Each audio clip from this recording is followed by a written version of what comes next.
Hello, beautiful souls. I'm Lee Smith, Nike Klar Alajenovic, the cartographer of consciousness, founder of the Nike Klar Institute. And today I want to say something that a lot of people think, a lot of people feel, but very few are willing to say out loud. Spiritualism, as it is commonly practiced today, has become toxic as F. Now, hear me clearly. This is not an attack on spirit. It is not an attack on consciousness. It is not an attack on genuine connection, genuine healing, or genuine inner truth. This is an intervention, because beneath the incense smoke, the polished branding, the soft voices, the love and light mantras, and the aesthetic spirituality that floods social media and modern culture, there is something far more disturbing going on. There is distortion, there is manipulation, there is bypassing, there is hierarchy, there is dependency, there is control masquerading as liberation. And the hardest part is that much of it has become so normalized that people do not even recognize it as toxic anymore. For centuries, human beings have turned towards spirituality, seeking truth, seeking healing, seeking meaning, and seeking connection beyond the surface of life. That impulse in itself is not wrong. In fact, it is sacred. But what has happened in so many modern spiritual spaces is that the sacred impulse has been hijacked. Instead of helping people become sovereign, many spiritual systems keep them dependent. Instead of helping people become discerning, they keep them compliant. Instead of helping people return to truth, they keep them trapped in performance, guilt, hierarchy, fantasy, and emotional suppression. So let's just say it plainly. Spiritualism has become, in many places, an industry of enslavement disguised as enlightenment. And if no one else is willing to call that out, then I will. Because this is not about tearing spirituality down, it is about tearing distortion down. It is about exposing the unseen chains that have been sold to people as freedom. This is not condemnation. This is clarity. This is not an attack. This is an intervention. And if we are going to reclaim spirituality in any meaningful way, then we first have to be honest about what it has become. Part 2. Let's talk about some of the toxic traits of modern spiritualism that almost nobody wants to admit. First, the love and light gaslighting trap. You know the one. Just send love and light. Rise above it. Don't drop into lower emotions. Stay positive. Sounds harmless on the surface, doesn't it? But in practice, this language is often used to shut down real emotion, silence legitimate anger, bypass discernment, and pressure people into being compliant instead of conscious. It tells people that boundaries are unspiritual. It tells people that anger is somehow a failure. It tells people that naming abuse, manipulation, or harm is less evolved than smiling through it. That is not spirituality. That is emotional suppression dressed up as virtue. Real spirituality does not bypass reality. It meets reality with power, truth, discernment, and presence. Second, karma as a weapon of control. How many times have people been told, directly or indirectly, that if something painful happened to them, it must be their karma, that somehow their suffering is evidence of a cosmic debt, a soul lesson, or some punishment they signed up for? This is one of the most insidious forms of spiritual victim blaming in existence. It shifts responsibility away from those who cause harm and places it onto those who suffer it. It justifies abuse. It normalizes oppression. It teaches people to endure what should be challenged. And it keeps people trapped in cycles they think they are spiritually obligated to accept.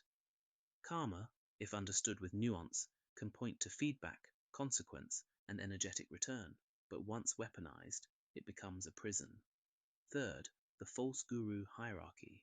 Modern spiritual culture is overflowing with people who want to be seen as enlightened, chosen, ascended, special, activated, downloaded, divinely appointed, or cosmically superior.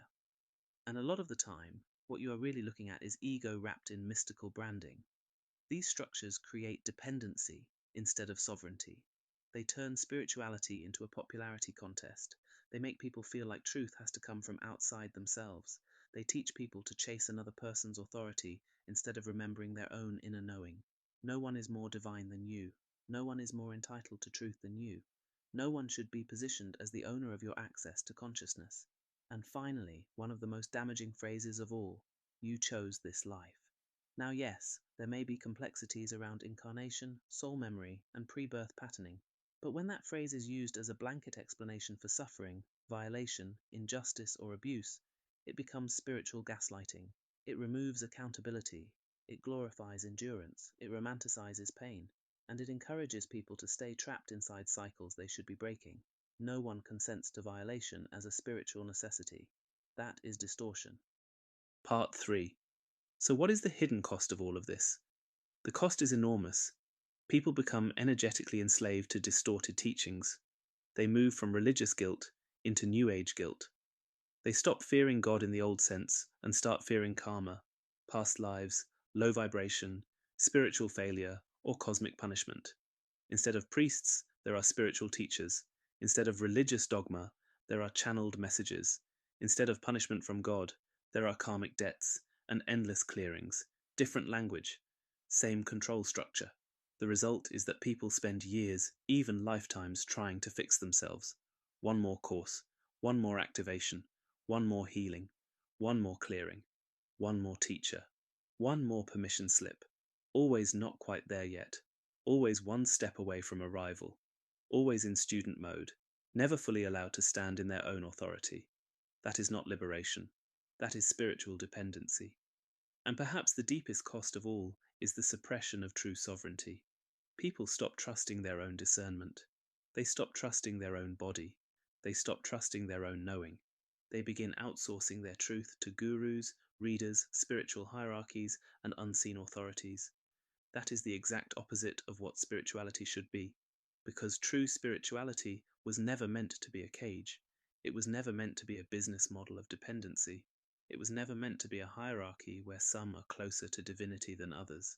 True spirituality is direct connection, direct knowing, direct relationship with consciousness, with source, with truth, without distortion and without a middleman. So how do we break free? We stop asking permission from outside ourselves. We call spiritual manipulation what it is. We question all teachings, even the ones that seem to resonate. We stop confusing emotional comfort with truth. We reclaim our own connection to consciousness without handing it over to a gatekeeper. And most importantly, we remember this. You are not on your way to divinity. You are not waiting to become worthy of truth. You are not here to beg for access to your own soul. You are already divine. The question is whether you are willing to stop outsourcing that knowing. This is not about abandoning spirituality. It is about reclaiming it. It is about stripping away the manipulation, the hierarchy, the false sweetness, the bypassing, and the control systems that have attached themselves to it. Spirituality, in its truest form, should lead you back to yourself, not deeper into dependency, not deeper into fear, not deeper into performance. So yes, spiritualism as it is commonly practiced today can be toxic as F.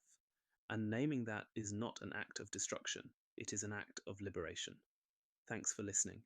This piece was written and voiced by Lee Smith Nikiklar Ahlenovic, the cartographer of consciousness, founder of the Nikiklar Institute. Published by the Nikiklar Institute. Email contact@thenikiklarinstitute.co.uk website. thenikiklarinstitute.co.uk Facebook, Nikiklar Institute Community. TikTok @Nikiklar_Institute. Instagram @Nikiklar__Institute. I can only be a mirror, reflecting the truth as it is shown to me. What others do with it is their free will.